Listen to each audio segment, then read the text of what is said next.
আসসালামু আলাইকুম সবাইকে।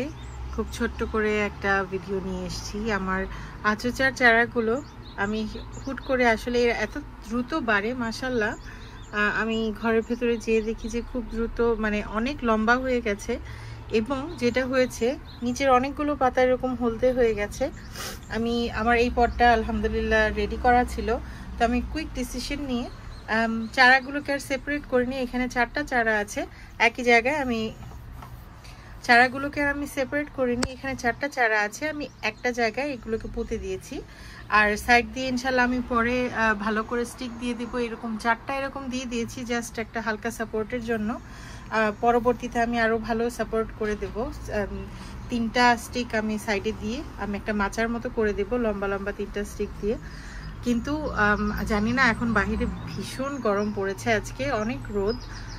গাছটাকে আমি বাহিরে আনলাম, বিকাল হয়ে গেছে অলমোস্ট, কিন্তু রোদের তাপ এখনো অনেক বেশি। তো আমি নিজের পাতাগুলো ছিঁড়ে দিয়েছি। পটটার ভেতরে ছোট্ট একটা পটে ছিল, এটাতে ছিল, দেখি যে পটটার ভেতরে ভীষণ পানি। আমি যখন বের করেছি দেখেন গোড়ার মধ্যে অনেক পানি জমে গিয়েছিল, তো সেই জন্য আমি এখন আর কোনো পানি দেব না। কালকে ইনশাল্লাহ আমি সকালে উঠে পটটাতে পানি দিয়ে দেব। এই মাটিটা ভীষণ ড্রাই, পটের মাটিটা, কিন্তু গাছের গোড়ায় অনেক মাটি আছে, তো সেজন্য আমি আর এখন কোনো পানি দেব না। জাস্ট কিছু চেষ্টা করব কোনো কিছু দিয়ে এগুলোকে বেঁধে দিতে, যেন এগুলো এই কাঠিগুলোর সাথে, এই বাঁশের কঞ্চিগুলোর সাথে একসাথে লেগে থাকতে পারে।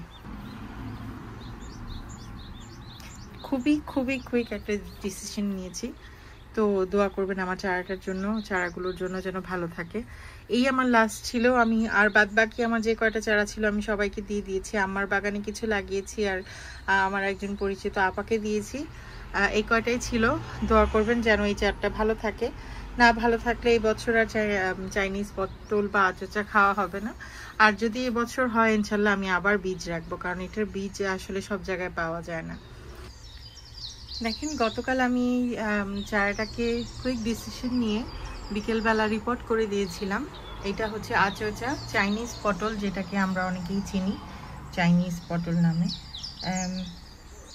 মাশাআল্লাহ দেখেন এই স্টিকটা পর্যন্ত লম্বা হয়ে গেছে, প্রায় 4 ফুটের মতো হয়েছে, আরও লম্বা আসলে চারাগুলো। এখানে 4টা চারা আছে। আমি গতকালকে যখন গাছগুলো লাগিয়েছি আমি তখন বলেছি,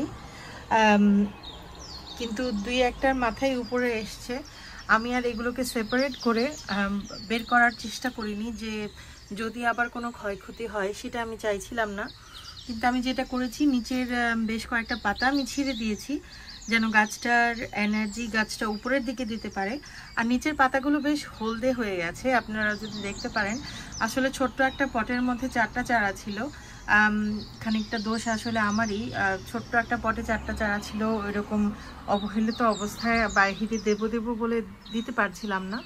বাট আলহামদুলিল্লাহ আল্লাহ যে ডিসিশন আমাদের দিয়ে নেন সেটা অনেক ভালো হয়।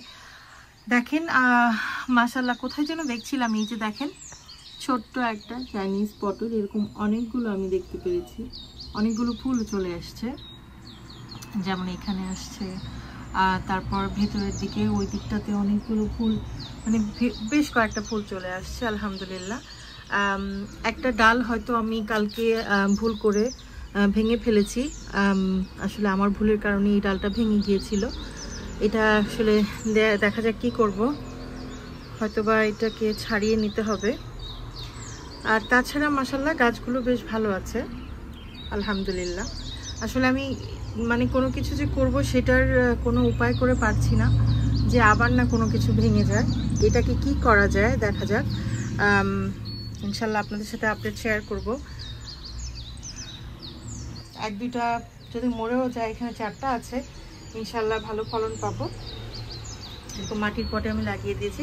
আরেকটা কথা, আমি গতকালকে রিপোর্টিং করার সময় বলছিলাম যে আমি আসলে তখন পানি দিব না, কিন্তু পরে চিন্তা করলাম এই পটের যে মাটিটা আমি নতুন সার দিয়ে মাটিটা রেডি করে রেখেছিলাম, এটাতে আসলে পানি দেয়া হয়নি তখন। আর মাটির পট যেহেতু ড্রাই হয়ে থাকে এমনিতেই অনেক, তো মাটিটা ভীষণ ড্রাই হয়েছিল।